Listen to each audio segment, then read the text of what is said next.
voici donc pour dernière partie de ce magazine Quantique Planète avec, je le rappelle aujourd'hui, Thomas Salen, auteur de La conspiration des anges.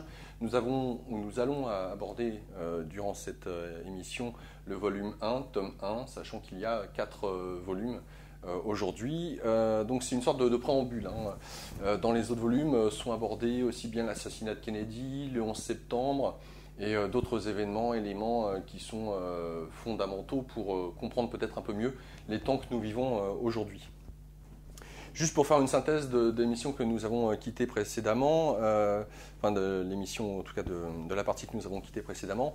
Donc, il s'agit de prendre en considération, via les séances de Ouija, que Thomas Salen, ou en tout cas René Alexandre, qui est le protagoniste héros de cette saga, prend connaissance que, en fait, les Templiers et les Cathars, voués à Jean le Baptiste et non pas Jésus, le terme de Messie, que Jésus donc a remplacé Jean le Baptiste, ce qui ne veut pas dire que Jésus n'a pas, les propos du Nouveau Testament, c'est bien ceux de Jésus.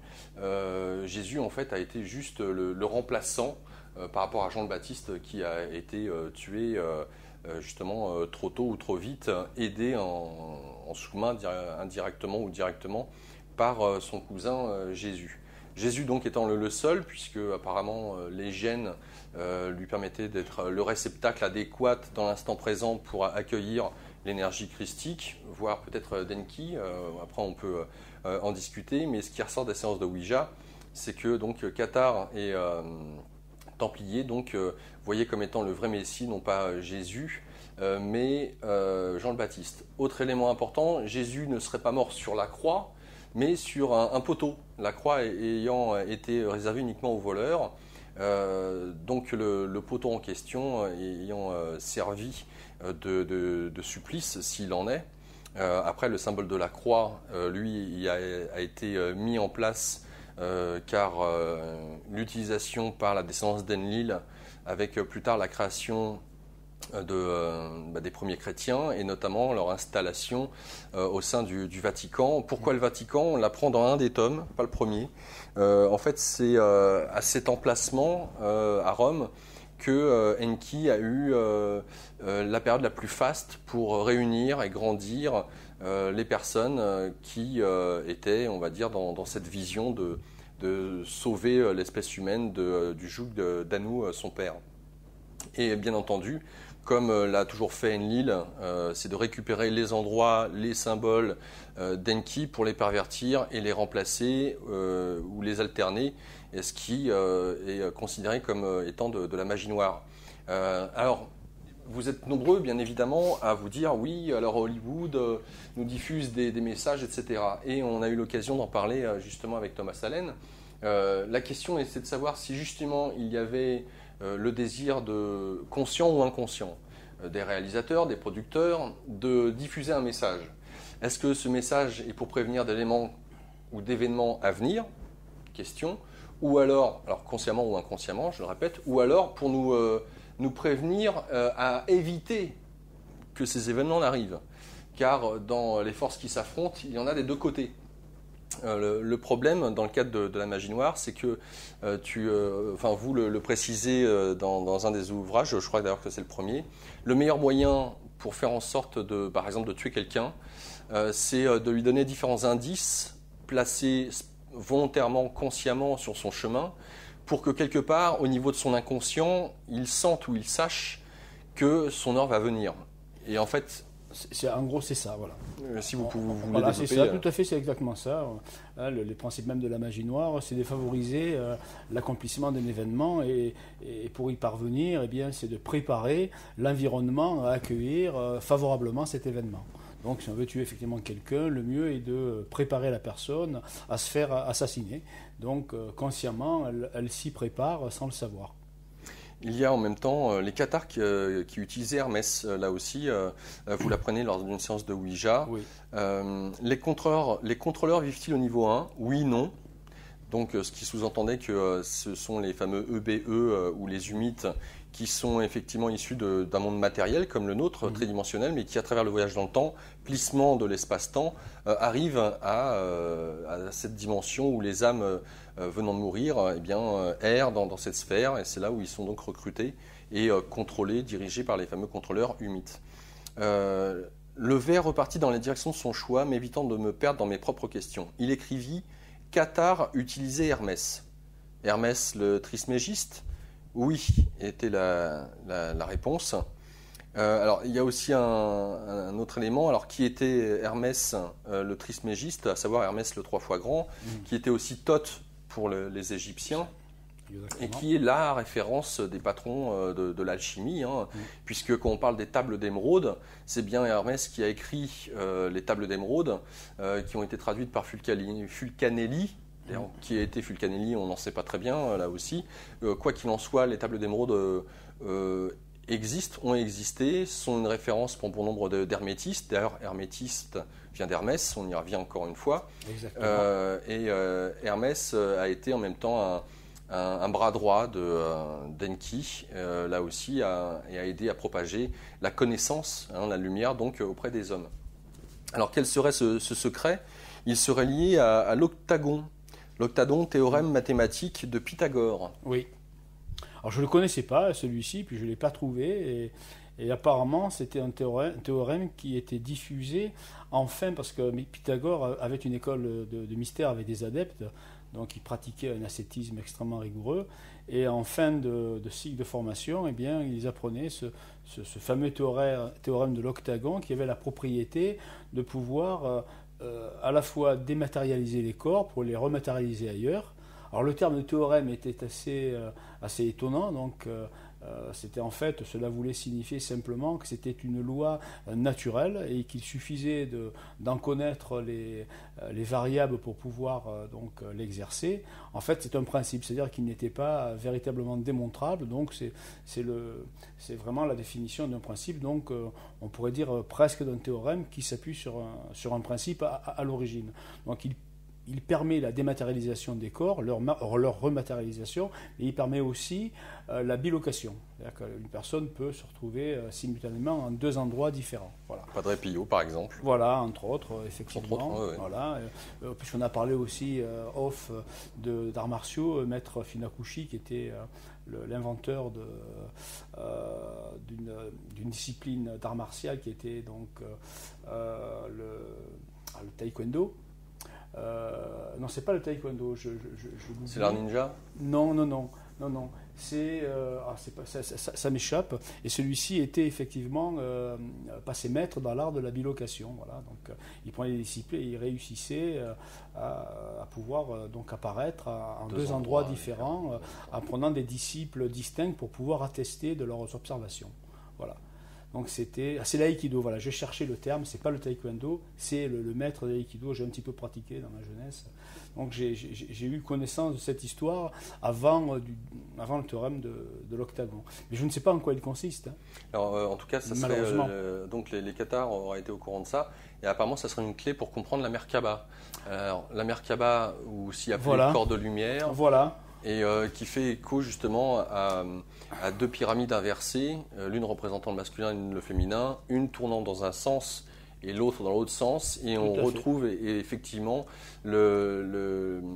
l'essence même de ce que d'ailleurs Nassim Haramein mentionne dans ses différents travaux, à savoir l'occasion de créer un champ électromagnétique qui nous permette de voyager hors du temps et de l'espace. Alors, ça pourrait expliquer justement, en fait, la Merkaba pourrait être donc redensifiée ou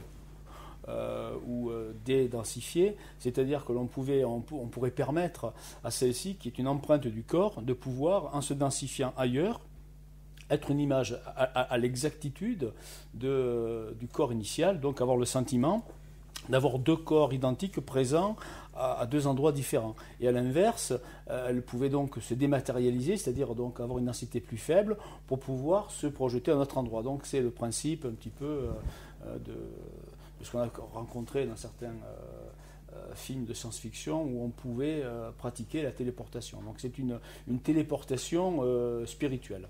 Voilà. Et là, nous allons aborder un élément aussi important.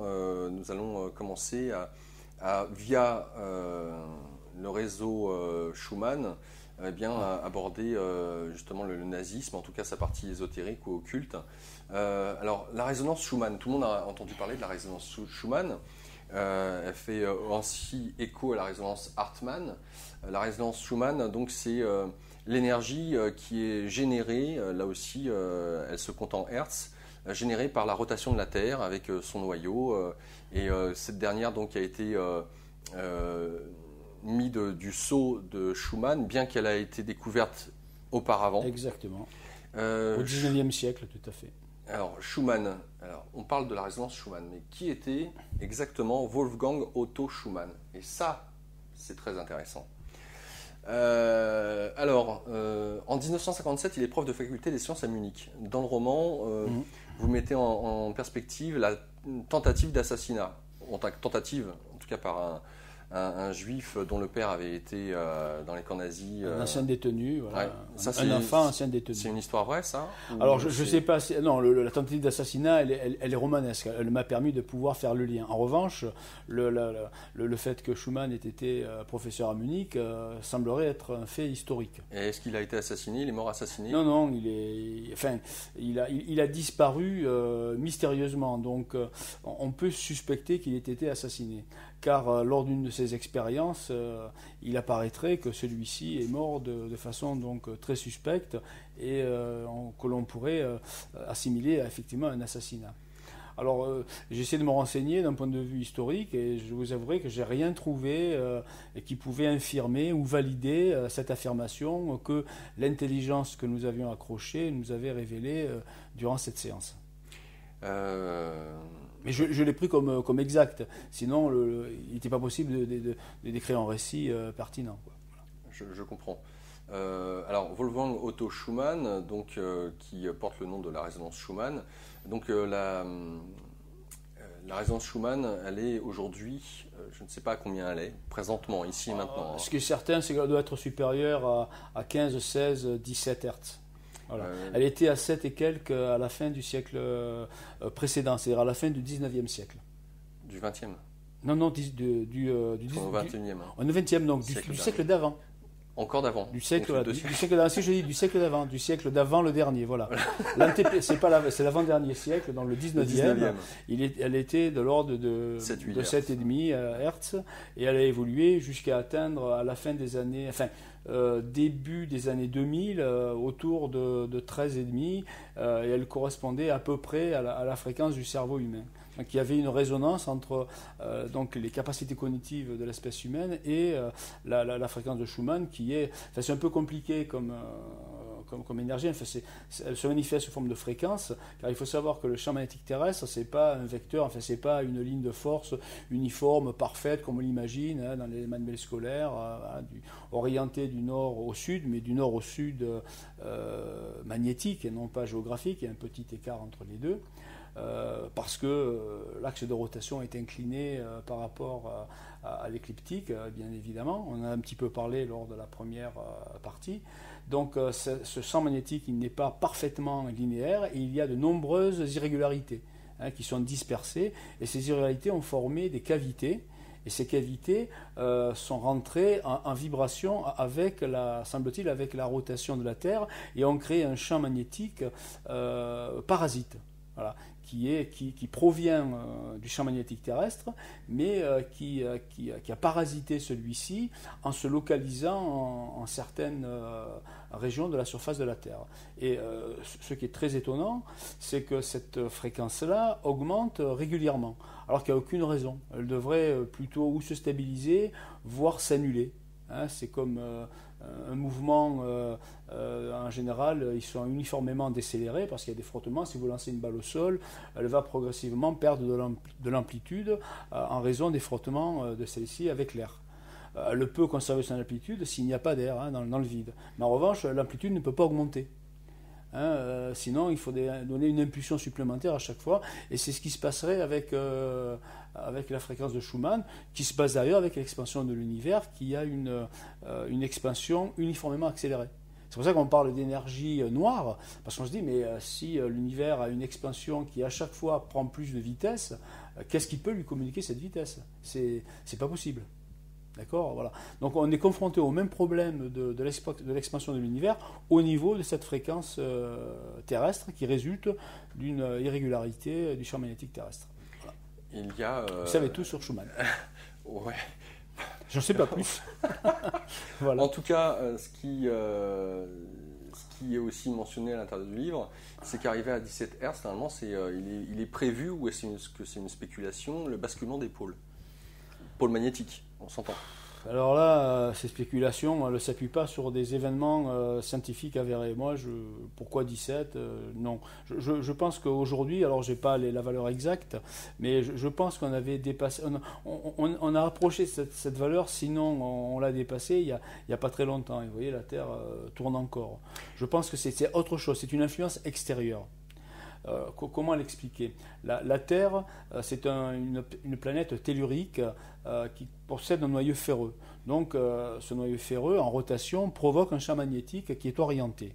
Maintenant, imaginez que notre champ, enfin, une autre planète tellurique traverse le système solaire et qu'en s'approchant évidemment de la Terre, va pouvoir, par son propre magnétisme, influencer le magnétisme de la Terre. Autrement dit, vous avez la Terre qui a un champ magnétique dans ce sens-là.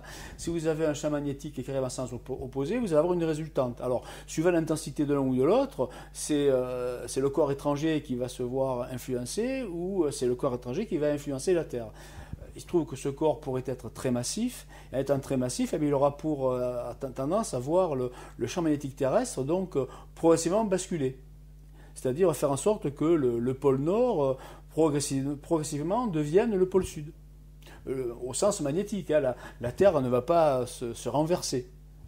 Et ça, on le constate. J'avais fait une conférence en 2002 où j'avais parlé de cette problématique et des gens de l'Observatoire de Lyon étaient venus pour le confirmer en disant qu'il y avait à ce moment-là une dérive de 50 km par an du champ magnétique terrestre. Ce qui veut dire que le champ, vous voyez, progressivement, lorsqu'il aura atteint sa course, on aura une inversion. Les boussoles indiqueront bientôt le sud et non plus le nord. D'accord, mais qu'à mi-parcours, évidemment, le champ magnétique étant orthogonal, on ne le mesure, il ne sera plus mesurable. C'est-à-dire que la projection de ce vecteur sera nulle. Et comme il y a une association directe entre le champ magnétique et la rotation, on peut imaginer que ce vecteur, en tout cas que le champ magnétique en se retournant, va contribuer à ralentir la rotation de la Terre. Et que dès lors que ce champ s'annule, et il va rester annulé pendant quelques temps, cette rotation va progressivement, en se ralentissant, aboutir à une vitesse nulle, et la Terre cesserait de tourner pour ensuite tourner en sens inverse. De sorte que le Soleil se lèverait non plus à l'est, mais à l'ouest. Et ça, on le sait par le géomagnétisme fossilisé, que régulièrement, il y a eu des inversions des pôles magnétiques. Ça, c'est avéré. En tout cas, ce qui vous est communiqué et ça c'est vrai, à savoir la séance de Ouija. Après, est-ce que les informations qui ont été communiquées sont vraies, elles? En tout cas, qu'est-ce qui est mentionné? Quel est ton message, Wolfgang? Bientôt, vibration Schumann augmente. C'est quoi la vibration Schumann? Fréquence Terre, 17 Hz. Il y aura donc des changements? Oui, tout. Pourquoi? Terre vivante. Fin de transmission. Alors ça, c'était l'expérimentation qu'on a eue à quelle date? Si vous pouvez me la rappeler. Le 28 septembre 2002. C'était en 2002. Herzog Wolfgang. Donc 17 Hz, ça devait être donc on est bien loin derrière. Hein. Je pense qu'on avait 13,5 peut-être un petit peu avant le début de ces expériences. En me renseignant, je pense que j'avais vu sa progression. Donc à ce moment-là des faits, on avait peut-être déjà atteint les 17 Hz. Donc aujourd'hui, on les aurait largement dépassés. Et bon. Alors, est-ce que ça peut être aussi lié sur l'héliosphère, le champ magnétique solaire, et que ce dernier impacte toutes les planètes du système solaire, et que, effectivement, pourquoi pas, que la force du champ gravitationnel solaire, de son champ magnétique, et son intensité dépendrait peut-être effectivement d'un corps. On parle d'un soleil noir dans le sens où ce sera une naine brune avec une très forte densité qui, sans qu'on le voie en tout cas les astronomes, là, j'ai pu le voir, Oui. savent qu'il y a hors du système solaire quelque chose de très massif qu'ils ne distinguent pas, Tout en approche. mais qui t'en approche et qui a un impact sur toute le Je sphère. faisais allusion à ce corps massif en approche, susceptible de justement pouvoir inverser le champ magnétique terrestre. Car si ça avait été un petit corps cométaire, bon, l'influence aurait été... Voilà. C'est-à-dire le temps de passage aurait donc provoqué des perturbations magnétiques, mais bon, ça n'aurait duré qu'un temps et le nord aurait toujours été indiqué par une boussole. Donc là, le cas est un petit peu différent, mais il faut savoir que le Soleil, c'est un quadripôle, c'est-à-dire qu'il a 4 pôles, et pas 2. Il est en rotation, et bon, très sincèrement, le champ magnétique terrestre est très faible, voire négligeable au regard du Soleil. Donc je ne pense pas que les perturbations du champ magnétique terrestre influent le champ magnétique solaire. C'est plutôt l'inverse. Mais l'inverse est fort possible. Maintenant, qu'est-ce qui pourrait le changer ? Je ne pense pas qu'il soit impacté par ce corps, même s'il est massif. Je ne pense pas que, si en plus c'est une naine brune, eh bien, je ne pense pas qu'il puisse être influencé, en tout cas au niveau magnétique. Et il faut savoir aussi que notre système solaire n'a pas un soleil, mais il a 2 soleils. Et je ne fais pas allusion au soleil noir, justement, des nazis qu'il avait mis en évidence dans leur doctrine. Non, je parle d'un vrai second soleil dans le système solaire qui serait Jupiter. Jupiter, à la limite, émet plus d'énergie qu'il n'en reçoit. Donc, il se comporte au sens astronomique du terme comme un soleil. Mais un soleil avorté, donc très probablement une naine brune. Donc, on en a déjà une. Et cette naine brune, elle est extrêmement active parce qu'elle a un moment cinétique très important. C'est-à-dire qu'elle tourne très vite. Alors c'est une planète qui est très volumineuse et son énergie cinétique est telle que c'est Jupiter qui a gouverné à la disposition des corps planétaires sur le plan de l'écliptique. Ce n'est pas le Soleil. Ce qui veut dire que Jupiter, d'un point de vue du système solaire, c'est le roi des planètes. Et c'est marrant, c'était le roi des dieux, comme j'ai dit que Jupiter, en réalité, Velikovsky l'avait bien montré que les dieux s'étaient arrêtés des planètes que les anciens avaient assimilées à des personnages au pouvoir omnipotent. Donc c'est très étrange que, déjà les Sumériens l'avaient indiqué, les Grecs s'en sont inspirés, mais bon, ils ne parlaient pas de Jupiter, mais ils connaissaient la planète, et c'est celle-ci qui était considérée comme le roi des corps planétaires. C'est quand même très étrange, comment pouvait-il avoir eu connaissance des différents moments cinétiques, c'est-à-dire de la masse du corps planétaire, de sa vitesse de rotation, et pouvoir comparativement décider que, évidemment, celui-ci a présidé à la répartition des différentes planètes sur le plan de l'écliptique. C'est tout à fait surprenant. Donc, cette connaissance, elle ne peut pas venir d'une société primitive. Voilà. De dire, voilà, Jupiter est une naine brune qui a disposé d'un plus grand moment cinétique et donc a présidé à l'installation du système solaire. C'est extrêmement déconcertant pour un astronome ou pour simplement un physicien, quoi. J'ai juste appuyé sur le... Non, c'est bon. Parfait. Voilà, donc cela ne remet pas donc en question les propos qu'avait dit Sitchin et d'autres historiens, d'autres sumérologues, assyriologues, que les Sumériens avaient une bonne connaissance de l'astronomie du système solaire et qu'effectivement sur leur bas-relief, ils le représentaient avec la connaissance de toutes les planètes, y compris Pluton, qui était... à l'époque une planète et qui a perdu son statut de planète en 2004, je crois, ou 2006, ou 2006 ou 2004. Ouais. Il faut dire qu'il avait perdu un public plus récemment, mais les astronomes ne le considéraient plus du tout comme une planète, je crois 2004 ou 2006, c'est pas plus récent que ça. Et après, bon, ça a été publié et rendu public. C'est devenu un objet de Kuiper, c'est-à-dire Pluton a dû être à un moment donné une lune de Neptune qui a été éjectée. Alors, pour revenir sur Schumann, ce dernier, alors, ça je ne le savais pas, rejoint à 25 ans, c'était en 1919, la société de Thulé. Alors, la société de Thulé, qu'est-ce qu'elle est, on peut nommer différents noms. Rudolf von Sebentendorf, qui est un occultiste assez radical, ancien membre de l'ordre des Germains, qui infiltre la Golden Dawn. ça, c'est le premier homme qui a un petit peu la tête de pont, si on peut dire.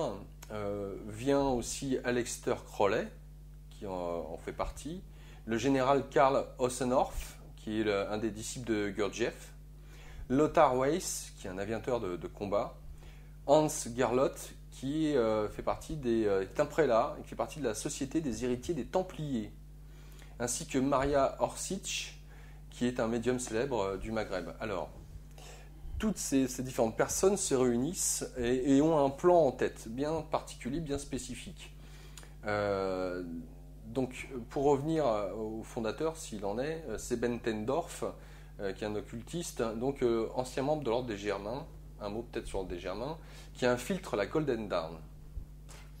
L'ordre des Germains, c'était une société secrète qui s'était donc entourée de toute la mythologie germanique, toute la mythologie nordique, pour pouvoir donc promouvoir à nouveau, on va dire, une religion ancestrale qui s'opposait à la religion européenne dominante de l'époque, et qui l'est toujours encore aujourd'hui, la religion catholique.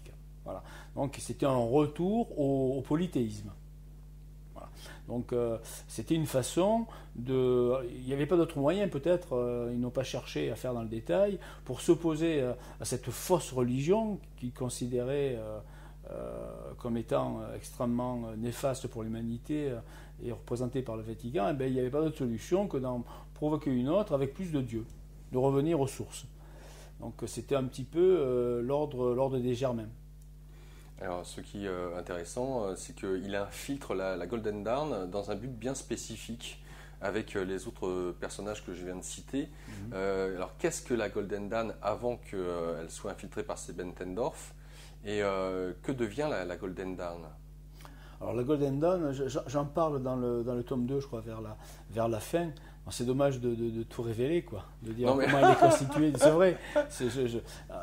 En fait, la Golden Dawn, c'est un petit peu le bras armé de la société Awim, qui est elle-même au sommet de la pyramide. Tout à l'heure, on a parlé du pyramidion, mais peut-être qu'au-dessus du pyramidion, au-dessus de toutes les marionnettes et au-dessus de tous les marionnettistes, il y a donc la société Awim. Et je rappelle que Awim, c'est aussi l'hybridation entre Anunnaki fidèles à la cour d'Anu et les êtres humains. Alors, hommes et femmes d'ailleurs.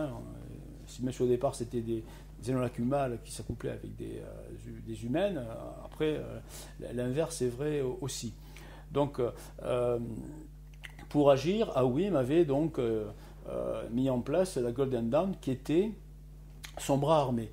Et pour cela, ils ont infiltré des loges maçonniques de l'époque. Et parce que les fondateurs de la Golden Dawn étaient eux-mêmes des maçons, mais des maçons un petit peu pervertis. Alors, justement, je vais être clair, parce que sinon on pourrait avoir de mauvaises idées sur la maçonnerie à nouveau et sur les maçons. C'est un petit peu comme les supporters de football. C'est-à-dire que les supporters de Guingamp sont des gens certainement adorables qui pratiquent leur passion avec respect pour les autres footballeurs, pour les autres supporters. Ils font ça donc dans une pure tradition footballistique. En revanche, il y a aussi des supporters beaucoup moins nobles, beaucoup moins, je dirais, abordables, et qui effectivement les ultras, les ultras qu'on peut avoir de Boulogne, Billancourt pour le PSG, qui ont un comportement qui est plutôt exécrable. Et on ne peut pas mettre au même rang les mêmes supporters. Donc le terme supporter est un terme générique. Et suivant vers qui on se tourne, on aura des comportements totalement différents. Et c'est pareil pour les maçons. Je veux dire, ce sont des hommes, et puis quelquefois ils utilisent leur position sociale et leur appartenance à des sociétés pas forcément secrètes, mais au moins discrètes, pour pouvoir obtenir et exercer plus de pouvoir afin d'avoir davantage de privilèges, quoi. Donc ce sont ces francs-maçons qui ont créé la Golden Dawn pour pouvoir plus facilement infiltrer la maçonnerie dont ils étaient issus. Et ça permettait donc à Awim d'avoir un bras armé d'instruments guerriers qui ignoraient eux-mêmes pouvoir être manipulés parce qu'ils pensaient appartenir à une société qui se gouvernait elle-même, tout simplement. Et c'est pour ça que même encore aujourd'hui, c'est en tout cas pour ma part, c'est un peu de ce côté réfractaire vis-à-vis de ceux qui sont au centre, au cœur du secret, du savoir, et dans quelle mesure ils n'exploitent pas, quand bien même on rentre en franc-maçonnerie parce qu'on a une bonne volonté de vouloir mieux se connaître et d'apprendre un petit peu comment peut-être l'univers fonctionne d'un point de vue ésotérique, de ses différentes lois, et puis d'être manipulé à son insu par des personnes qui ont réussi à gravir les échelons, comme dans les médias, comme dans la politique, l'économie.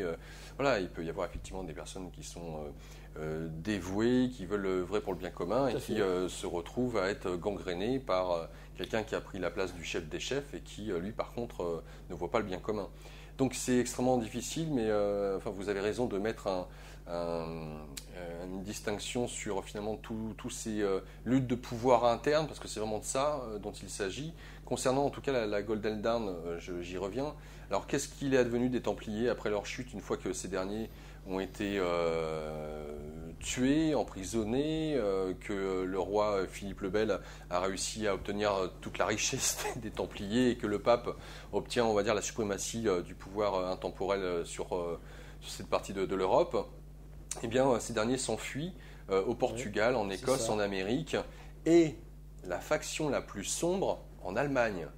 Et l'objectif de cette faction des Templiers la plus sombre, eh bien, renverser les Anunnaki et le pouvoir temporel des monarchies et de l'Église catholique romaine et apostolique. Et voilà, donc, ces hommes et femmes dont je parlais juste avant, Van Sebendorf, Aleister Crowley, alors aussi Aleister Crowley qui disait être un luciférien. Un sataniste plus exactement. Un sataniste. Voilà. Je pense que c'était encore avec la confusion de genre qu'il y avait entre Enki et Enlil, mais c'était plutôt un sataniste. Il pratiquait la magie sataniste sexuelle. Alors qu'est-ce qu'il faisait là, cet homme-là? Qu'est-ce qu'il faisait dans la Golden Dawn? Non, pas. Oui, parce que est-ce que ce groupe-là souhaite renverser les Anunnaki? Oui, oui. Le problème, c'est que ce sont des radicaux. C'est des gens qui ne veulent pas faire dans le détail. Parce que dans les Anunnaki, il y a divers courants, et on l'a vu, Enki, c'est un Anunnaki aussi. Et ce qu'ils voulaient, c'était plutôt exterminer leur hybridation, parce qu'aller jusqu'aux Anunnaki, c'était peut-être un peu trop compliqué. Donc ils se seraient contentés de détruire la faction Awim, les Awim. Le problème, c'est qu'il était très difficile de pouvoir les séparer et les distinguer des Néphilim. Ils ont exactement les mêmes propriétés, il n'y a que les intentions qui sont différentes. Donc il a fait un petit peu comme au moment du massacre des Cathares de... je crois que c'était à Carcassonne, je crois. Non, c'est pas Montségur, c'est Béziers. C'était les Cathares de Béziers. Tu reconnaîtras les siens. Voilà, exactement, où l'évêque de Béziers avait dit « tuez-les tous et Dieu reconnaîtra les siens ». C'est une parole historique qui a pu, on peut parfaitement l'imaginer, être prononcée par cet homme d'église. Alors, c'est un petit peu la volonté des Templiers noirs, allemands, les plus... on tue tout le monde, on est sûr d'avoir tué les coupables. On tue innocents et coupables, on tue partisans à la limite, alliés et non alliés, au moins on est sûr.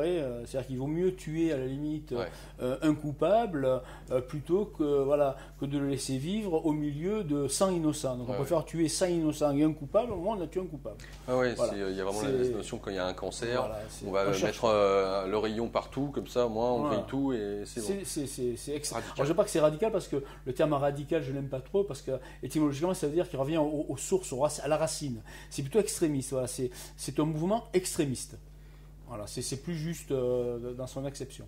Alors, ce qui est étonnant, c'est qu'il y a le général Karl Ossenhorfer, qui lui est disciple de Gurdjieff et qui décide de se joindre à ce mouvement pour infiltrer la Golden Dawn et pouvoir donc débusquer les Awim, donc les représentants des Anunnaki sur Terre, de les repérer. Ce qui est intéressant avec ce général, disciple de Gurdjieff, donc je trouve ça très intéressant parce que Gurdjieff était loin d'être un radical, je crois, je pense, parce que je peux en connaître.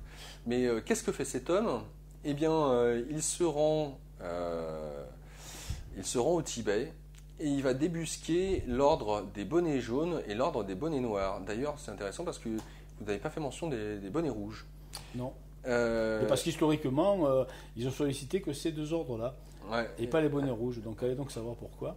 Alors effectivement, on peut voir circuler sur le net comme quoi le Dalai Lama et certains de ses partisans étaient avec les nazis. Mais à quelle fin et à quel but? C'est la grande question. Parce que ce que souhaitait donc ce groupuscule d'hommes à travers la Golden Dawn qu'ils avaient infiltré, Pour revenir au bonnet noir et bonnet rouge et bonnet jaune et bonnet blanc et bonnet noir, je pense que c'est un problème de polarité, quoi. Les jaunes et les noirs étaient vraiment aux antipodes. Les bonnets rouges, en fait, étaient dans la dualité. Donc ça les intéressait pas. Donc c'est avoir les extrêmes qui pouvaient être manipulés. Donc on avait tous les courants possibles. En prenant les extrêmes, les opposables, on a tous les courants possibles. C'est possible que ce soit cette raison-là. Alors on pourrait se demander, mais comment Karl Ossenhofer a réussi à, on va dire, interpeller l'ordre des bonnets jaunes, l'ordre des bonnets noirs?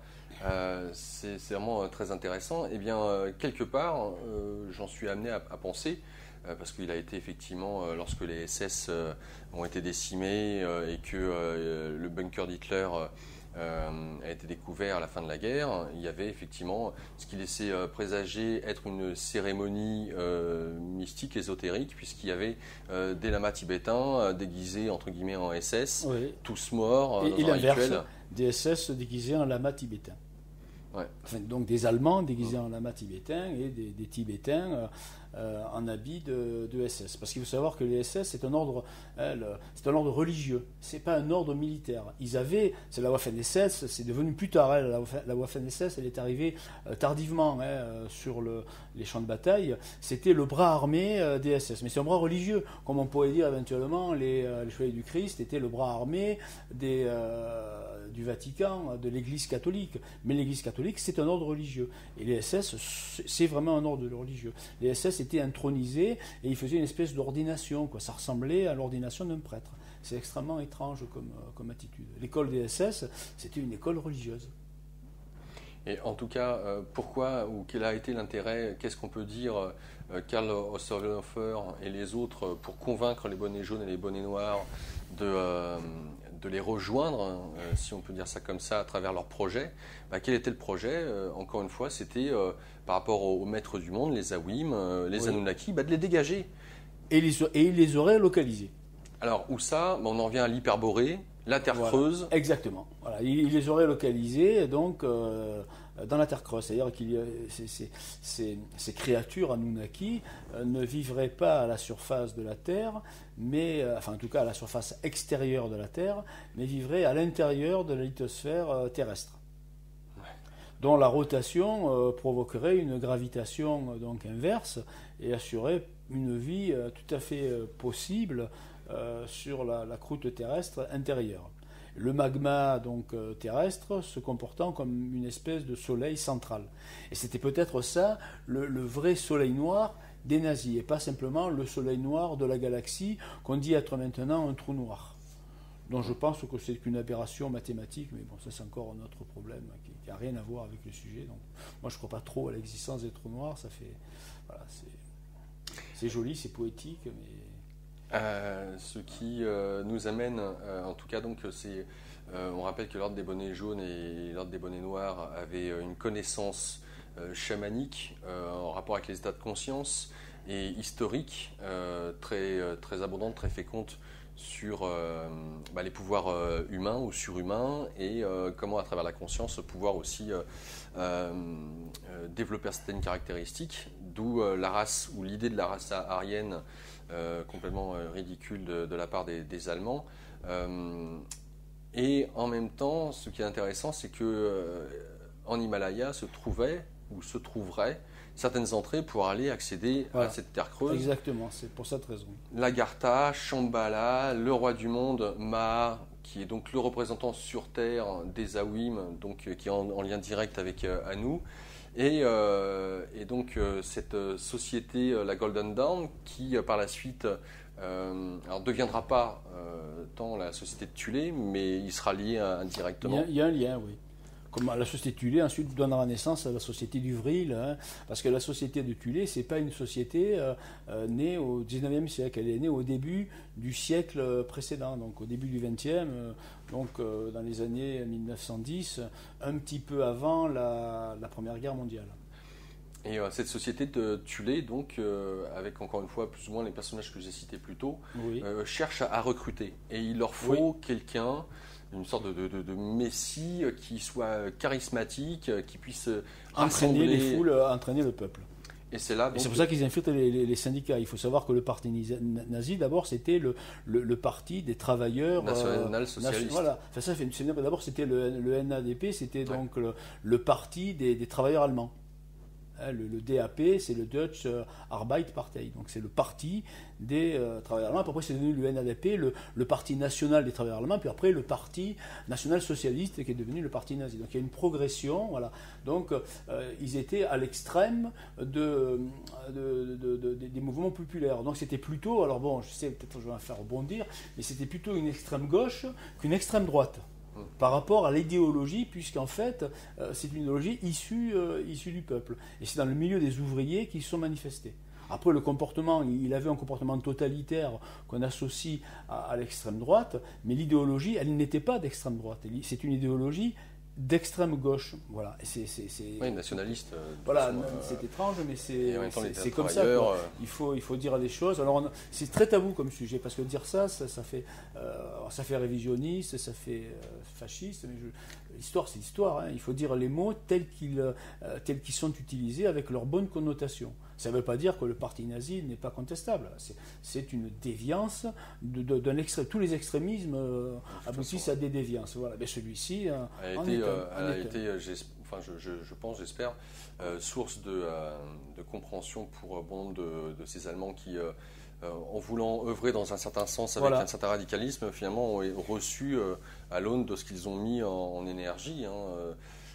Et après l'humiliation que leur avait imposé le traité de Versailles, il était très facile de pouvoir manipuler le peuple allemand. Hein. Quand on vit une inflation comme ils l'ont connue, ils vivaient dans une pauvreté épouvantable. Il faut savoir que les banques de l'époque, qui n'étaient pas tenues par des juifs, parce que ça c'est la légende qui a été utilisée pour pouvoir justifier la Shoah, c'était des banques, la plupart étaient des banques américaines, et c'était pas des banquiers juifs comme on imagine dans les caricatures antisémites. Ça n'a strictement rien à voir. Donc ces banques ont à chaque fois refusé la mise en place de nouveaux échéanciers pour permettre à la nation allemande de pouvoir continuer à vivre et à se redresser, quoi. Donc le sombrer, c'est une catastrophe. Donc la Seconde Guerre mondiale, elle a été voulue, elle a été décidée, quoi.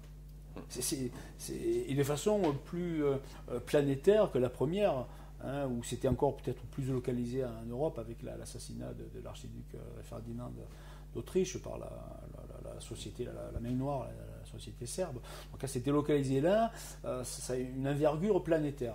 Je pense que la Seconde Guerre mondiale, elle mérite plus le terme de guerre mondiale que la première, qui était quand même un peu plus localisée en Europe. Voilà. C'était plutôt une guerre européenne, en fait. Même si les Américains y ont participé. Voilà, c'est un peu différent. On va y revenir. En septembre 1919, Rudolf von Sebottendorf repère Hitler, qui intégrera donc la société de Thulé comme marionnette à la base, mais qui deviendra totalement incontrôlable. Cet homme, ce petit homme chétif, était littéralement habité quand il s'agissait de parler aux foules. D'ailleurs, puisqu'il s'agit de magie, on en revient sur l'idée d'utiliser la croix gammée, la svastika, qui était présente en Inde, bouddhisme ou hindouisme, et puis de récupérer cet emblème, de le faire tourner dans l'autre sens, pour là encore servir de pied de nez aux Anunnaki, dire on va vous avoir, on sait où vous êtes et on va se démerder, on va vous trouver. C'est la force des symboles. C'est la force des symboles parce que c'est un ordre religieux. Ils avaient une perception religieuse, ésotérique et magique de la confrontation. Exactement. Il y a là-dessus les protocoles des sages des Sions. Alors, bien entendu, c'est un faux. Oh, oui. Commande du tsar Nicolas II aux Illuminés de Bavière. Alors, qui sont les Illuminés de Bavière? Vous en avez parlé un petit peu durant la troisième partie. Mais l'objectif, à travers ça, c'est de créer le fameux nom, un nouvel ordre mondial. Voilà. Disons que ça se fait en plusieurs étapes. Les protocoles des sages de Sion ont été fabriqués par l'Okhrana, enfin la police secrète russe, pour influencer une politique antisémite du tsar Nicolas II. Et ils ont missionné donc un faussaire de pouvoir fabriquer, en tout cas, un vrai faux le plus juste possible pour pouvoir stigmatiser la population juive qui résidait à l'époque c'était en Russie, c'était pas en Union soviétique, qui résidait en Russie. Et c'est un certain Mathieu Gołębowski qui s'est inspiré de l'œuvre de Maurice Joly, qui était donc Dialogue aux enfers entre Machiavel et Montesquieu, qui lui-même se moquait, et ça n'a rien à voir avec les Juifs, il se moquait de Napoléon III, qui avait des prétentions, on va dire, planétaires, des prétentions mondialistes. Vous voyez, on pourrait dire que, d'un point de vue officiel, l'émergence de la notion de nouvel ordre mondial, on la doit à Napoléon III, parce qu'il avait cette vision pleine vers lui, il se voyait bien en président du nouvel ordre mondial, voilà, qu'il aurait instauré.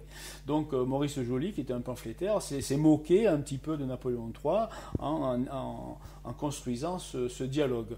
Et évidemment, Mathieu Gołębowski s'est inspiré de ce dialogue pour donc remplacer Napoléon III par le peuple juif. Vous voyez, donc de façon tout à fait volontaire, de manière à donc susciter de la haine donc dans son propre pays, par la population, pour pouvoir contraindre Nicolas II, qui n'était pas a priori antisémite, pour l'obliger à avoir une politique antisémite. Maintenant, on pourrait se demander pourquoi l'Okhrana a-t-elle décidé d'inspirer le tsar. Voilà. Donc, est-ce qu'il n'y avait pas déjà une influence bolchevique? Il faut savoir que l'influence bolchevique et les premiers bolcheviques, ce n'étaient pas des Russes. La plupart étaient extérieurs. Ils étaient même d'origine d'Amérique du Nord. Donc, il est fort possible que ça vienne aussi d'Amérique du Nord. Qu'il y ait eu une volonté d'avoir infiltré l'Okhrana pour pouvoir fabriquer ces vrais faux protocoles. Dont beaucoup se sont inspirés comme étant vrais. Encore de nos jours, il y a plein de gens qui pensent que les protocoles sont vrais. Et pourtant, même des gens sérieux, j'ai du mal à comprendre. Comme quoi, quand on veut croire quelque chose, on a beau avoir des faits, et puis ça persiste. Hein. Et ça a été la justification d'Hitler pour exterminer le peuple juif. Il y en a eu plein. Il y a eu l'assassinat du Messie, du Christ. Hein. Ça a été la fameuse réunion où on devait décider de la justification de la solution finale. Donc il y a eu la mort du Christ, mais c'était quand même pas suffisant parce que c'était loin. Il y avait et en fait, c'était pas vraiment les Juifs, c'était qu'une fraction, parce que le Sanhédrin était opposé, c'était qu'une fraction du Sanhédrin qui voulait s'en débarrasser. Le roi Hérode de l'époque n'a pas voulu, puisque c'est finalement Ponce Pilate qui a décidé, donc c'est plutôt les Romains qui l'ont tué, donc c'était tiré par les cheveux. Donc Eckhart, qu'à l'époque il y avait Eckhart et aussi son dauphin, qui ont donc rajouté les protocoles des sages de Sion comme étant une preuve que le peuple juif était à l'origine de toutes les misères du peuple allemand. Voilà. Et en même temps... Et ça a fonctionné. Hein. Vous savez qu'en Égypte, ça a aussi fonctionné pendant très longtemps, jusqu'à il y a encore seulement quelques années.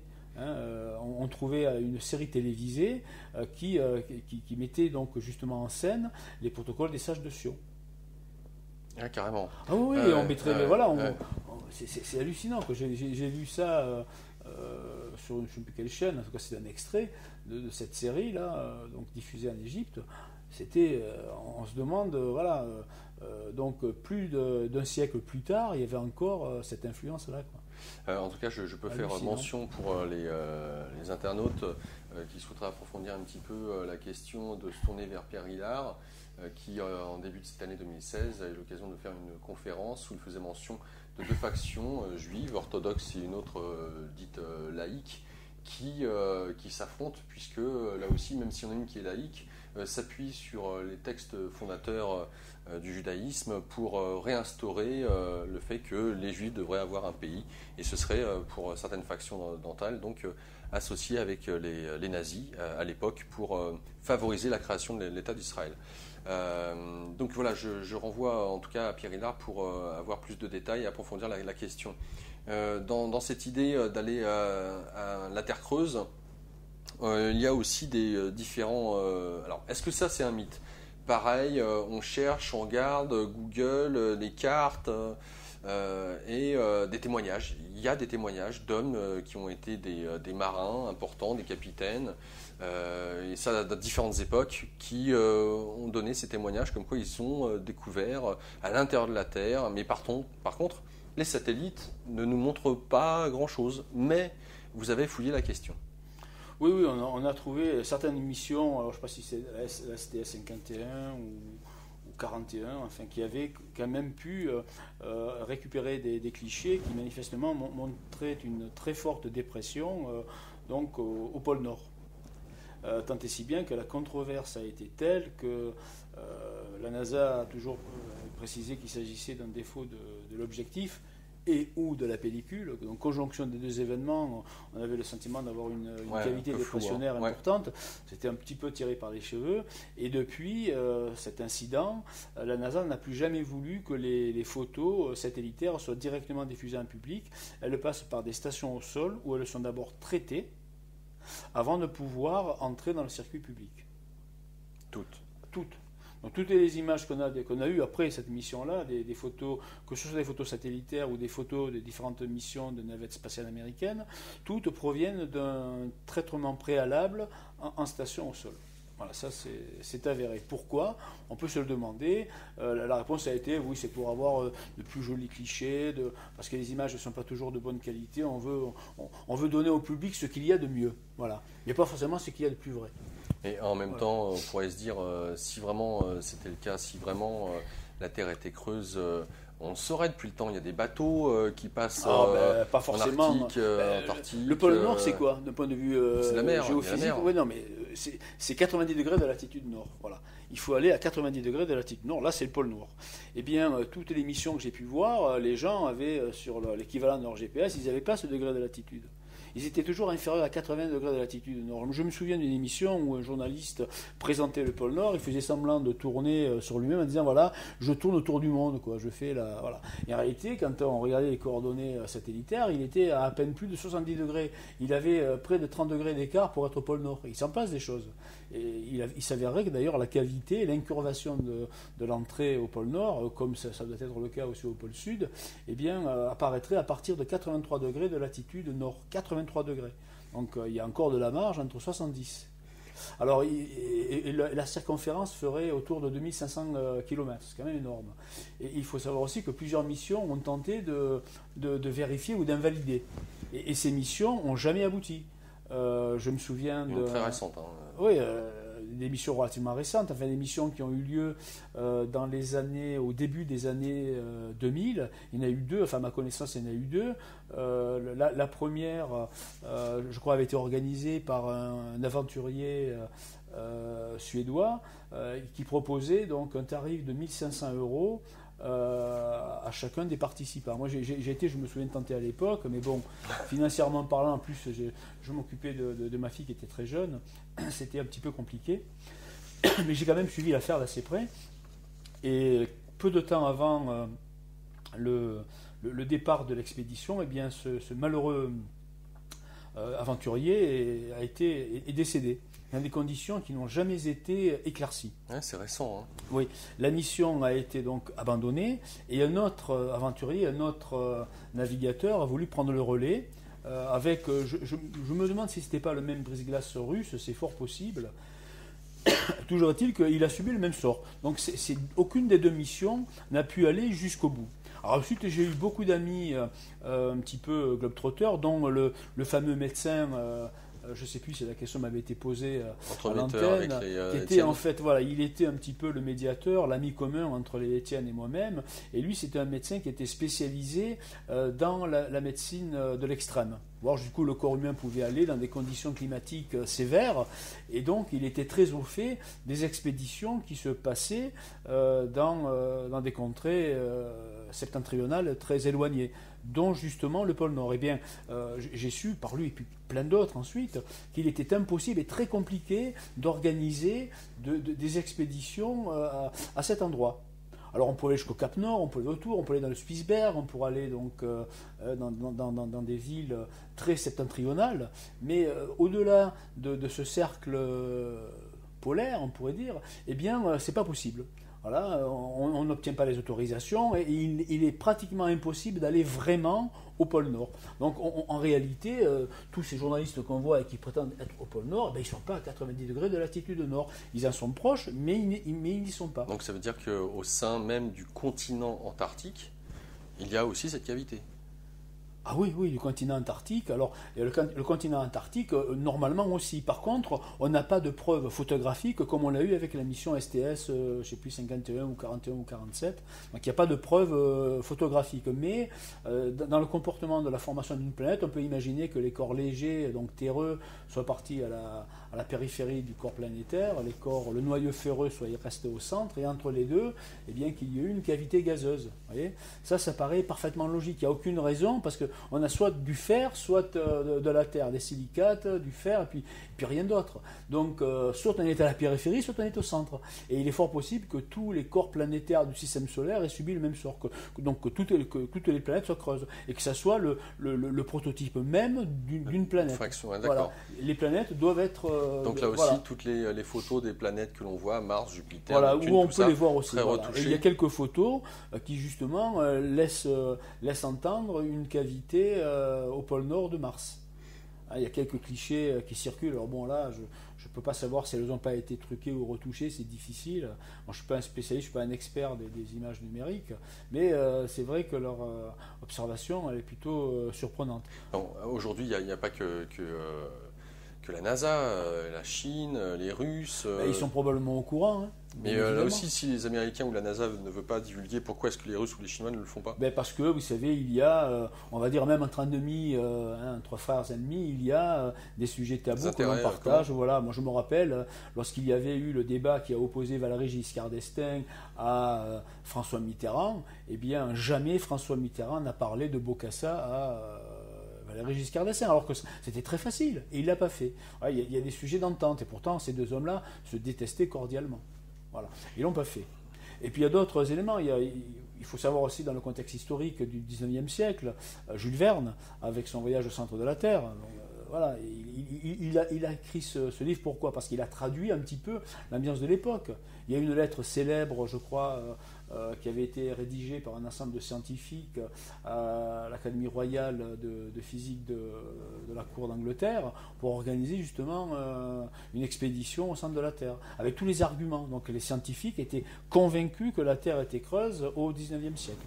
En tout cas, parmi ceux qui ont eu l'occasion de rapporter leur voyage au centre de la Terre, il y a James Cook, Fridtjof Nansen, Roald Amundsen, Robert Peary, et comme le prétendra 9 ans plus tard l'amiral américain Richard Evelyn Byrd.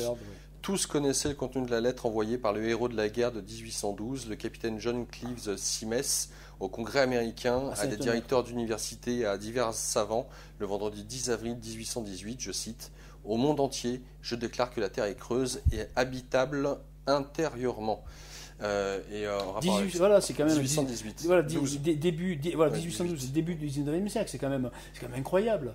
C'est pas une illumination de conspirationniste contemporaine. Il ne faut pas oublier que dans les années 60, il y a un certain Raymond Bernard qui est bizarrement un homonyme du grand maître de Lamarck, on en a parlé, mais c'est pas le même. Moi j'ai cru longtemps que c'était le même, mais c'est pas du tout le même. Hein.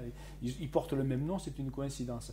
Eh bien cet homme a écrit un ouvrage, et c'est le seul ouvrage très bien documenté, qui s'appelle La Terre creuse. Voilà.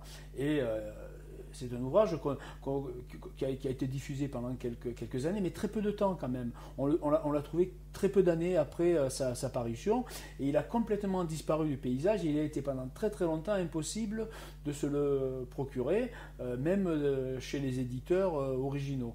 Et ce n'est qu'il y a peut-être, je crois, 2-3 ans, où on commence à le revoir sur Internet, mais d'occasion. Il y a des prix faramineux, je crois de tête que c'est entre 500 et 600 euros. Enfin, c'est pas, voilà, la somme est importante pour des chercheurs indépendants. Voilà.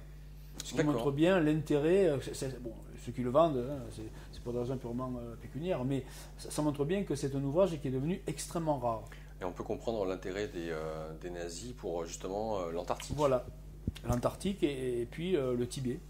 Et oui, pour en tout cas une fois encore aller au centre de la Terre, dénicher ces fameux Anunnaki ou savants charmés, les Awim. En même temps, pour en revenir à Schumann, parce qu'on est rentré à la société de Thulé ou Vril via Schumann, eh bien, c'est de voir que ce dernier a fait partie de la société de Thulé, a été embauché. En 1922, il crée un moteur à implosion. Et puis par la suite, alors quand on parle de moteur à implosion, c'est assez révolutionnaire. Il crée ce qu'on pourrait appeler les premières soucoupes volantes. Il crée d'ailleurs le RFZ numéro 1, puis le RFZ numéro 2.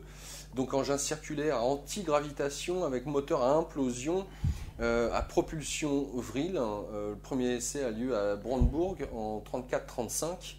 Et en 1939, le RFZ numéro 5 ou le ONU numéro 1. Et là, ça commence à marcher. Et en fait, la problématique principale de Schumann en construisant ces soucoupes volantes, qu'ils appelaient à l'époque avions circulaires, c'était des avions circulaires. C'est qu'ils sont très instables. Voilà, c'est ça. À tel point que, justement, chez les aviateurs SS, il y a des morts. Donc, je me suis beaucoup amusé avec cette partie-là, je l'ai un petit peu ridiculisé, mais effectivement, ça ne se passait pas très bien. Donc on va prendre des cobayes aviateurs dans les camps de concentration, voilà.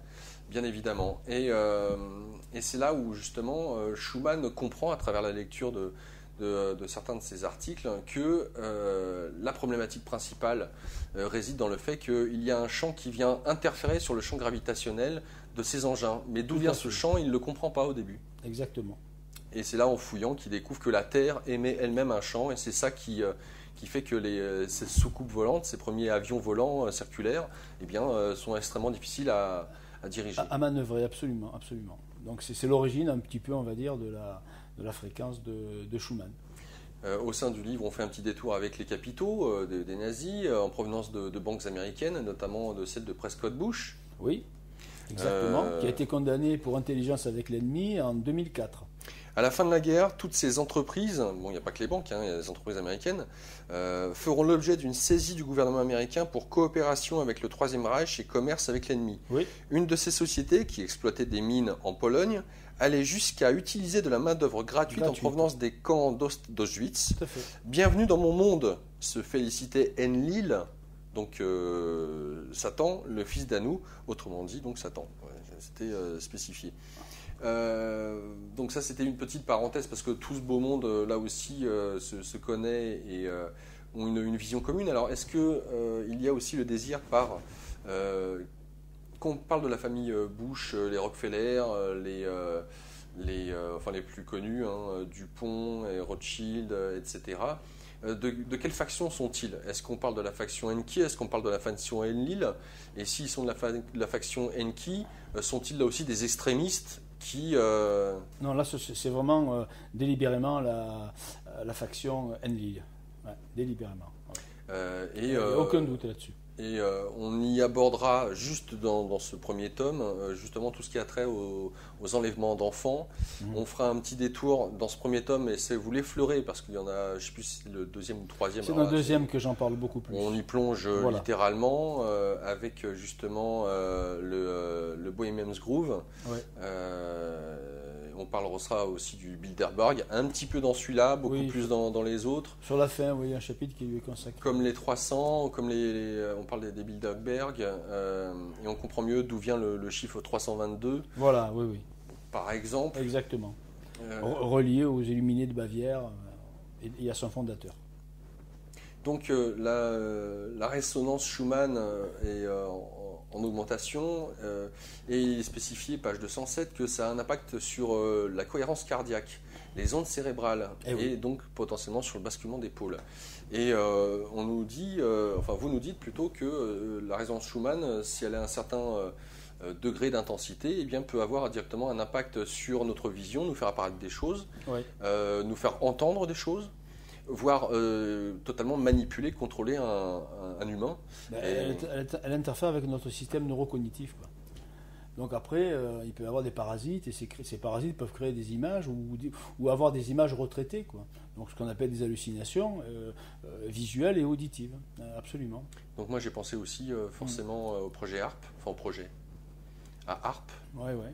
Donc est-ce que pour vous, ça vous interpelle ou pas? Oui, ça m'interpelle, c'est une possibilité.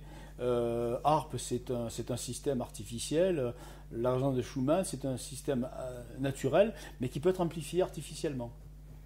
Donc on peut envisager de manipuler les foules. Peut-être que ARP, si ça a été opérationnel, je ne suis pas encore complètement convaincu, ça peut être un prototype de savoir si on peut, avec le réseau donc, de sondes, et on va dire d'émetteurs du projet ARP, censément destiné à utiliser à étudier les aurores boréales, peut influencer le comportement humain. Si c'est le cas, ensuite, après, on se passe de HARP et on peut directement agir sur la fréquence de Schumann, parce que celle-ci, elle est naturellement produite. Et il suffit de bien la canaliser, d'avoir une espèce de guide d'onde, et on peut peut-être influencer le comportement humain. Tout ça est possible. Ça ne veut pas dire que ça a été fait, mais ça rentre dans le domaine des possibilités.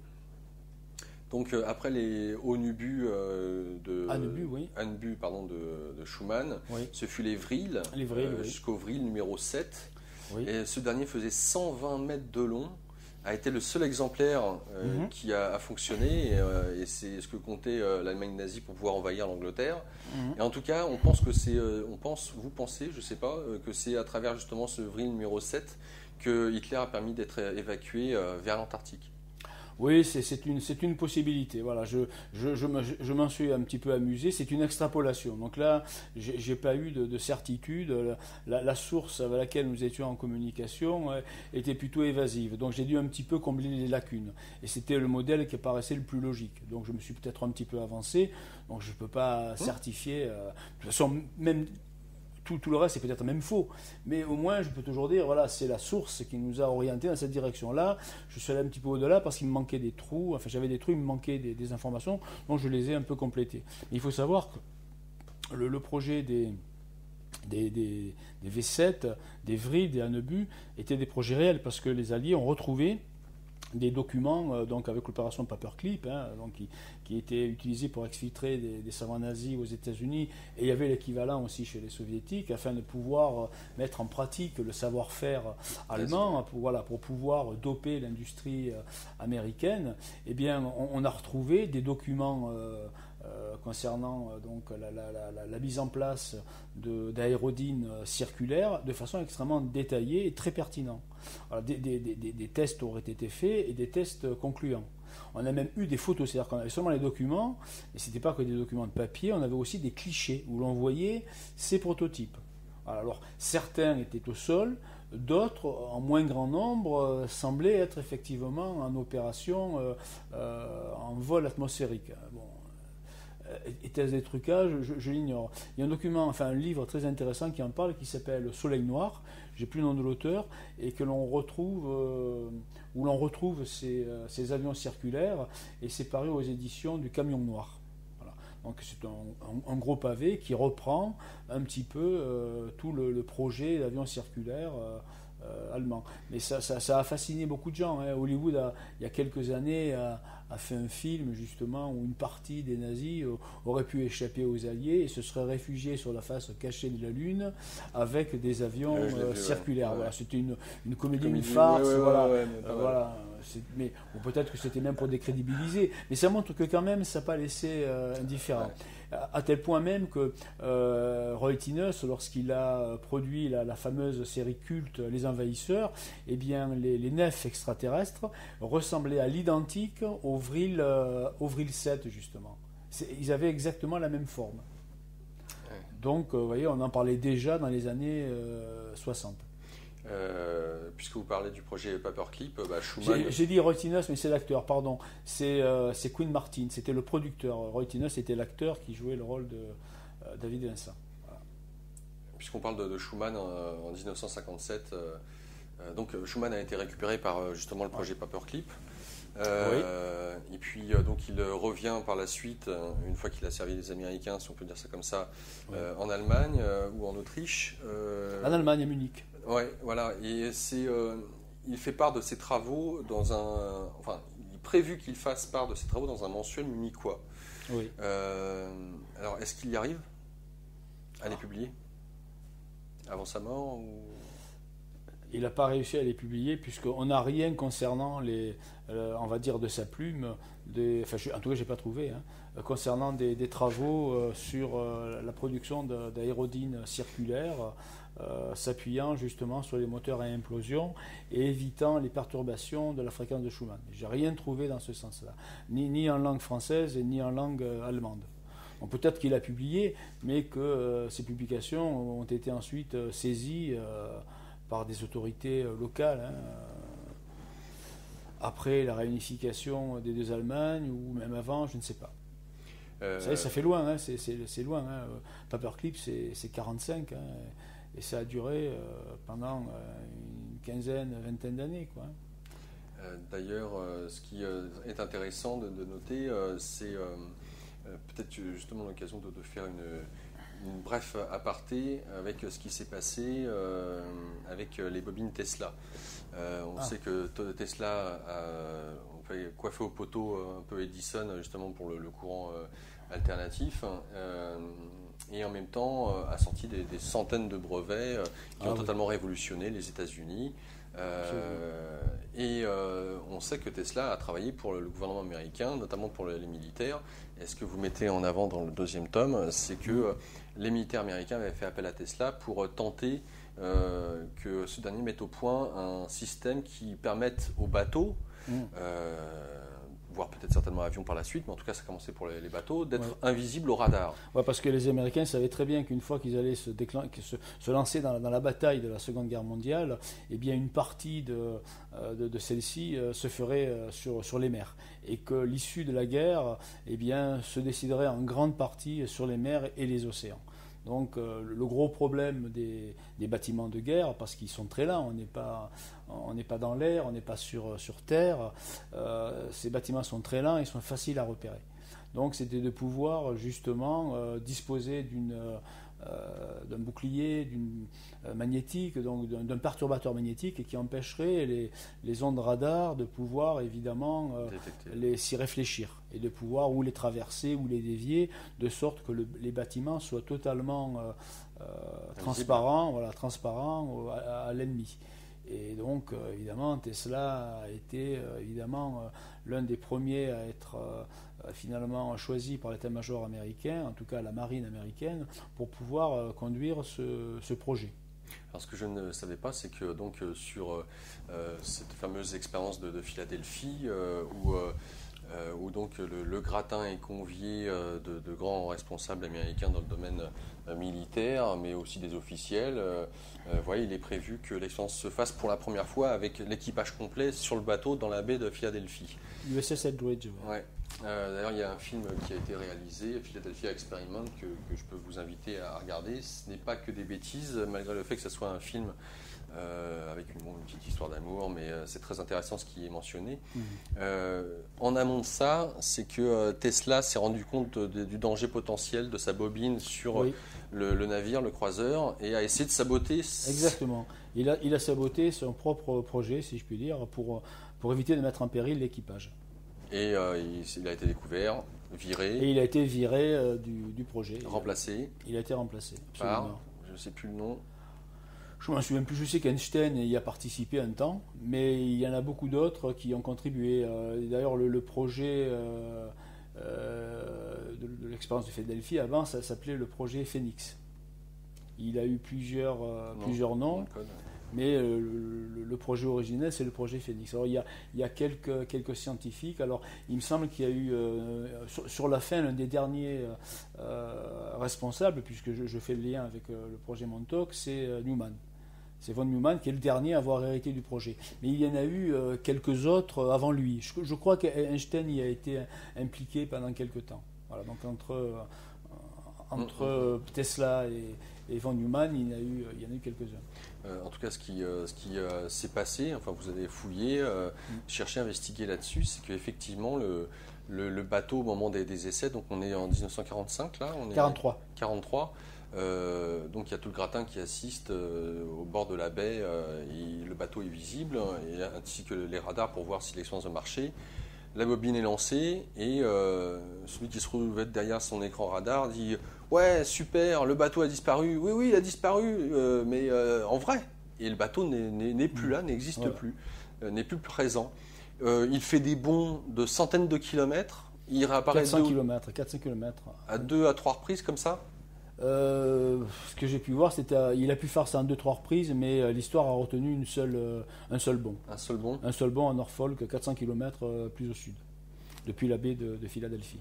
Et l'expérience semble durer plusieurs minutes, comme ça. Oui, c'est ça. Et le bâtiment réapparaît. Réapparaît. Le temps exact n'est pas précisé, mais bon, c'est en tout cas moins d'1 heure. Et les différentes personnes du navire, le personnel du navire, se retrouvent être plus ou moins fondus dans les parois du navire. Comme si ils avaient fusionné avec la structure du bâtiment. Un peu comme dans le film La Mouche, en se téléportant, la mouche en question qui s'était introduite dans la cabine de téléportation, avait fusionné, génétiquement parlant, avec l'humain qui s'est téléporté lui-même. Et bien là, c'est un petit peu la même chose. Donc, la reconstitution atomique aurait abouti à une fusion de certains membres de l'équipage. Ce qui est interpellant, c'est que quelques années après, alors je ne sais plus si c'est dans les années fin 50, début 60, il y a un groupe de bombardiers qui part en direction des Bermudes. Ça, c'est 1945. Ah, ça, c'est 45 ? Ah oui, 45. Je pensais que c'était fin 50. Grumman, le vol 19. C'est 1945. Donc je ne sais pas combien d'avions sont dans cet exercice. Je crois qu'ils étaient 9. De mémoire, je pense qu'ils étaient 9. Et là, ils sont pris dans une tempête, ce qui pourrait ressembler à une tempête électromagnétique. Voilà, une tempête magnétique. Alors, il y a beaucoup de perturbations au large de Miami et de la Floride. Je crois que c'est la base Lauderdale, enfin, c'est connu. Il y en a aussi en France, du côté Sisteron par exemple, où le matériel de bord est très perturbé lorsqu'il frôle ces zones. Donc effectivement, malheureusement, l'équipage est concerné par ces perturbations et ne sait plus s'il se rapproche des côtes ou s'il s'en éloigne. Et alors, ce qui est interpellant, et je ne sais pas parce que vous faites part du discours du capitaine d'escadron avec la tour de contrôle, et je ne sais pas si c'est exactement... C'est la transcription exacte. Et donc, j'ai essayé à partir des enregistrements américains, je me suis basé sur une transcription. Bon, j'ai fait une traduction littérale de la communication qu'il y avait entre la base de Lauderdale et le vol 19. Et donc sur les 9 avions, combien en reviennent ? 0. Aucun. Et une des dernières paroles du capitaine de l'escadron, c'est de dire qu'il voit un navire en plein vol qui est là, qui est présent et qui se dirige vers eux. Il voit ça, il voit quelque chose d'assez hallucinant, quoi. Alors là, par contre, je ne sais plus si c'est dans la transcription ou dans l'expérience que ça m'a été rapporté. Il est possible que les deux, la dernière, je ne suis pas certain, il faudrait que je reprenne mes notes, je ne suis pas certain de ce fait, mais je crois que oui, je crois que c'est dans la transcription où le commandant, enfin en tout cas le sergent instructeur qui était un certain Charles C. Taylor, c'est Taylor. Baltimore, c'est l'Atalanta, c'est l'autre. Et donc, il y a beaucoup de navigateurs et d'aviateurs dans cette histoire. Et donc, il aurait eu cette dernière phrase, donc avec sa base à Lauderdale. Donc, est-ce que ce serait le USS Eldridge ? Voilà, c'est ce que moi j'ai imaginé. Voilà. Et en même temps, donc, puisqu'on parle de l'Atalanta, donc c'est le 29 janvier 1880. Oui. Un 3 mâts quitte le port d'Hamilton et se dirige vers le triangle des Bermudes. Et là aussi. Alors, ce qui est intéressant de noter, c'est que c'est un bateau école. et que le vol 19 c'est une escadrille école. Voilà. Donc c'est peut-être une coïncidence, mais c'est à chaque fois des apprentis. Voilà, comme USS Eldridge, il ne s'agissait pas de partir en mission. Non, c'était un essai. C'était des simulations, des manœuvres. Dans tous les cas, c'était des manœuvres. Alors, je ne sais pas s'il y a un lien de cause à effet, mais il est bon de le préciser. Alors pourquoi avoir mis l'Atalanta? Est-ce que c'est par rapport au fait qu'il a totalement disparu? Non, c'est parce qu'on a eu l'expérience, quoi. Elle a réellement eu lieu, quoi. Donc on a eu cette intelligence qui nous a raconté son histoire. Oui, parce que c'est aussi, l'Atalanta, c'est l'histoire de Charlie Baltimore, qui nous a été confirmée parce que quand moi je me suis mis en quête de chercher si il y avait un Charlie Baltimore parmi les membres de l'Atalanta, parce qu'il existe beaucoup de mémorials aux États-Unis concernant les bâtiments naufragés, et je ne l'ai pas trouvé. Et je suis tombé sur un site où l'Atalanta figurait, mais il n'y avait pas les membres d'équipage. Il n'était pas concerné comme l'étaient certains autres par beaucoup de détails. Donc j'ai décidé de contacter le webmaster, en tout cas les responsables des archives de commémoration. Et j'ai reçu une réponse très rapide, alors qu'en général les Américains, s'ils vous répondent, ils vous répondent très tardivement. Voilà, je ne sais pas s'il n'y a pas une certaine condescendance à notre égard. Je l'avais remarqué en ufologie, notamment avec le MUFON, qui regardait les ufologues français de très loin, c'est au-delà de l'Atlantique. Qu'est-ce que c'est cette terre étrangère? Donc voilà, on est nous-mêmes des aliens parmi ceux qui cherchent les aliens pour le MUFON. Enfin, bon, c'est une parenthèse. Et donc j'essaye de leur demander des renseignements concernant l'Atalanta et s'ils pouvaient me donner des précisions sur les membres d'équipage, parce que je cherchais un certain Charlie Baltimore. Alors très rapidement, je reçois une réponse. Et ils sont sidérés, quoi. Ils me disent, mais c'est bizarre que vous me posiez la question, parce qu'on n'avait pas on n'a pas d'informations à leur sujet, mais ce matin, en me levant avec mon collègue, on s'est dit, tiens, si on allait s'occuper de l'Atalanta pour pouvoir donc identifier tous les membres d'équipage présents lors du naufrage en janvier 1880. Donc ce dont on avait besoin, ils étaient en train de le faire.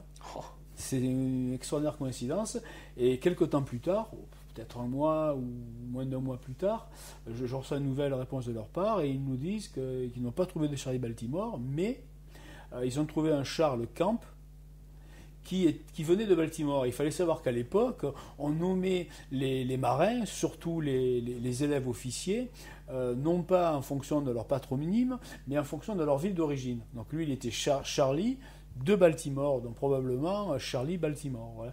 Donc c'était un petit peu un clin d'œil aux usages maritimes de l'époque.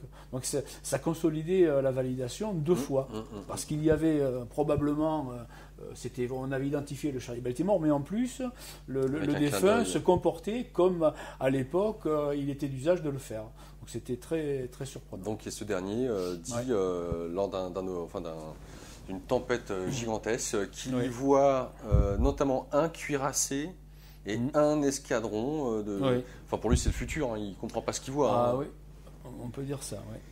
Donc voilà, on va s'arrêter peut-être là. Il y a juste un petit détour avec David Moller, qui est un des contactés des lettres humides, qui a travaillé pour la DDE en France. Il n'a pas reçu des lettres, hein. Il a eu carrément des visites, lui. Ah oui, carrément. Il a reçu des visites, oui. Il a fait des expériences de Ouija aussi, curieusement, mais il n'a pas reçu de lettres. Donc il sera en lien avec le fameux Théodore Allegria que nous avons abordé durant cette émission. Il est en lien, mais il ne se connaissait pas. Après, il y a le lien avec Claude Power du GEPAN. En 1972 a lieu le lieu présumé de l'atterrissage des humides. Non, il a fait la première expédition, sur le lieu présumé de l'atterrissage des humides, exactement. Parce que l'atterrissage il a eu lieu en 1950. Le but du jeu étant de retrouver un cadavre d'un humide. Non, la base... eux, ce qu'ils cherchaient, c'était pas ça. Ça, c'est les humides qui cherchaient. Voilà.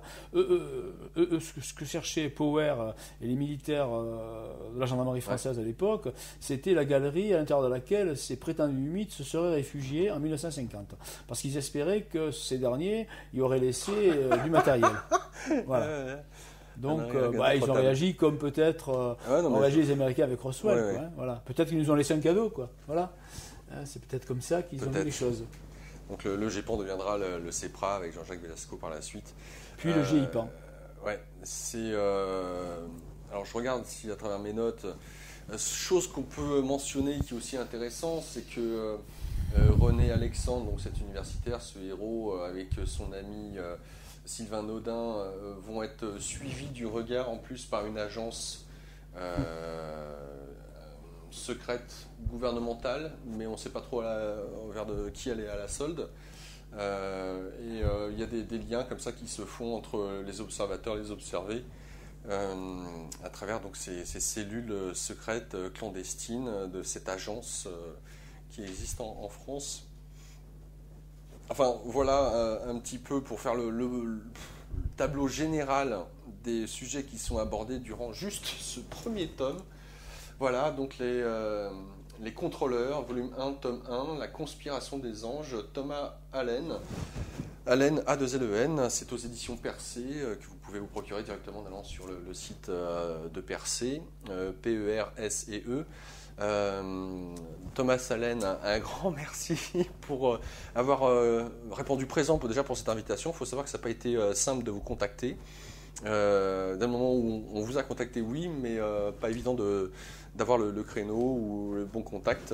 Mais l'essentiel, c'est que cette émission ait pu se faire. Pour moi, j'en suis très heureux. J'espère que voilà, j'ai pu vous donner envie de pouvoir vous lancer dans cette aventure. C'est moi et les personnes autour de moi à qui j'ai parlé de ce livre avant de faire cette émission. On a dévoré ce livre.